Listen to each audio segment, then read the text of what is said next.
The snow didn't look like cover. It looked like death. January 14th, 1943.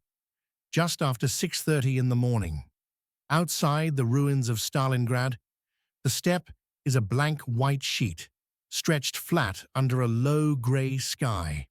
The cold is so sharp it stings the inside of your nose when you breathe. Wind skates across the open ground like a blade. The kind of cold that doesn't just freeze your hands, it freezes your thoughts. Men move slower out here. Even machines feel tired. And in that silence, every sound carries. A boot crunch, a bolt handle sliding, a whisper that comes out as fog. A German infantry column is pushing forward cautiously, rifles tight to their chests, helmets rimmed with frost. They've been told the Soviet line is breaking, that the area ahead is thin, almost empty, just scattered survivors, and just a few desperate men left behind in the snow. The kind of rumor soldiers want to believe, because believing it makes the next step easier. You can almost feel how much they want that rumor to be true, because Stalingrad has already eaten months of their lives. It has swallowed friends, supplies, sleep, sanity. The city behind them is a skeleton of brick and smoke, and the steppe ahead looks clean and quiet. No ruined buildings, no burning tanks, no visible movement. Just white ground, white sky, and the faint black lines of dead trees in the distance. Then one soldier falls, not from artillery, not from a burst of machine gun fire, not from chaos. He drops like someone cut a string, straight down into the snow. There's no warning, no long rattle of shots, just one hard crack that echoes and disappears. For a half second, the column freezes as if the whole world stopped breathing. Then a second man goes down, same thing. One shot, one body collapsing. No enemy silhouettes, no muzzle flashes, no trenches, just empty snow. The German officer at the front, a lieutenant, face red from cold and stress, raises his arm and signals for his men to get low. They throw themselves into shallow drifts, pressing their faces into icy crust. A few aim their rifles into the distance, scanning for movement. But where do you shoot when the land looks dead? That's the trick of a good sniper. He doesn't just hide, he convinces you there is nothing to hide from. Far ahead, almost invisible against the drifts, a Soviet sniper lies motionless. His name is Vasily Zaitsev, senior sergeant, 62nd Army. He isn't tall or dramatic like the stories people will tell later. And right now, he is only a human shape under snow camouflage, eyes steady, breath controlled so it doesn't fog the scope.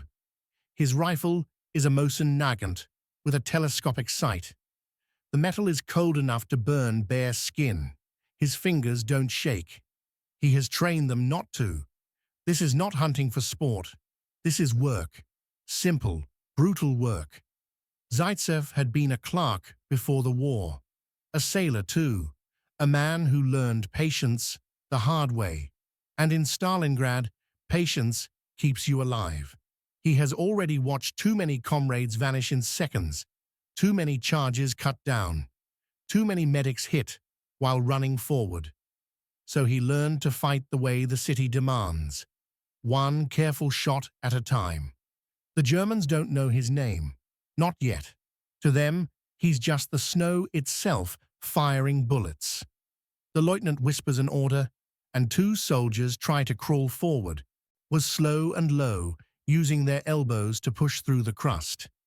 Their breath leaves pale clouds, their rifles drag through the powder. A third man, braver or more desperate, stands up halfway to run to a small dip in the ground. Zaitsev's crosshair is already waiting. The rifle speaks once, soft in his hands, loud in the open air. The standing man folds instantly, face first into the drift. The others freeze mid-crawl. You can almost feel their fear spreading through them like cold water. Because this isn't normal battlefield danger. This is personal. This is a bullet with a name on it. And the worst part is the silence between shots.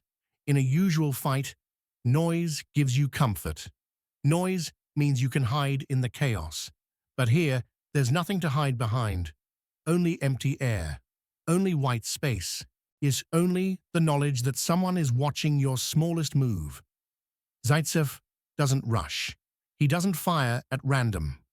He studies the column like a chessboard. He looks for the men who matter, the ones giving orders, the ones guiding others, the ones carrying special gear. A sniper's job isn't just to kill. It's to break the rhythm of an advance, cut the spine, and the body stops moving. He sees a German NCO, a Feldwebel, waving his men to the right. That arm movement is enough. The rifle cracks. The Feldwebel drops, arm still half raised, like a statue knocked over. The column falters. Men start pressing deeper into the snow, trying to disappear. But they can't disappear fast enough. A machine gun team tries to set up behind a low ridge, thinking they'll pin the sniper with bursts of fire. They unfold the bipod, feed the belt, and line up the barrel. But the moment the gunner raises his head to sight the field, Zaitsev takes him. The assistant reaches for the weapon, and Zaitsev takes him too. Two bodies beside a machine gun that never fires a single useful burst. Now the Germans are confused. They fire back anyway, sending bullets into the distance. The shots tear up snow and kick white dust into the air. They aim at nothing. Their panic becomes their only target. Zaitsev stays still. He lets them waste ammunition. He's done this before. He knows what comes next. When men are scared, they do one of two things. They freeze or they run.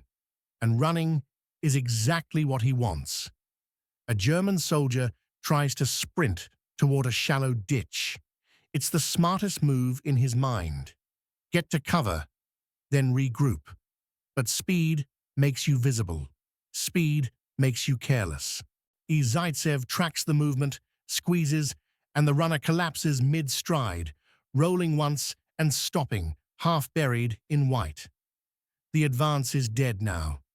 Not because an army can't keep walking, but because the human brain can't accept invisible death forever.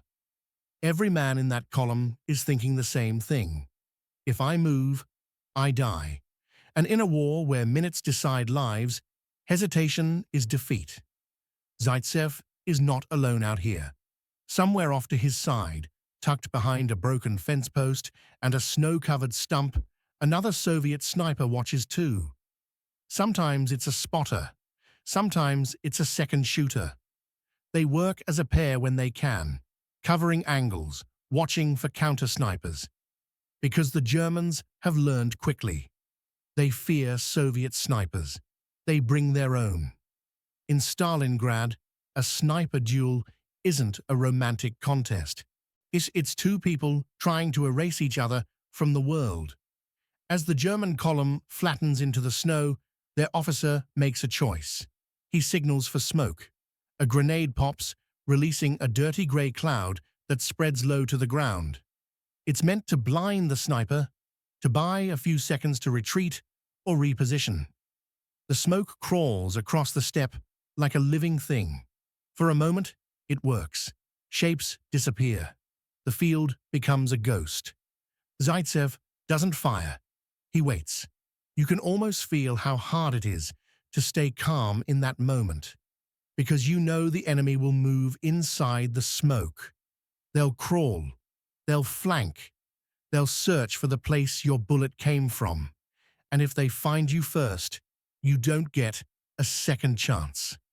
He shifts his cheek slightly against the rifle stock. Not enough to reveal himself, just enough to keep his muscles from locking. His breath slows, controlled. In this cold, even your heartbeat feels loud. Then, through a thinning edge of smoke, He sees a blur, a German helmet moving higher than the rest. The officer, trying to look, trying to understand what he cannot see. That half-second curiosity is fatal.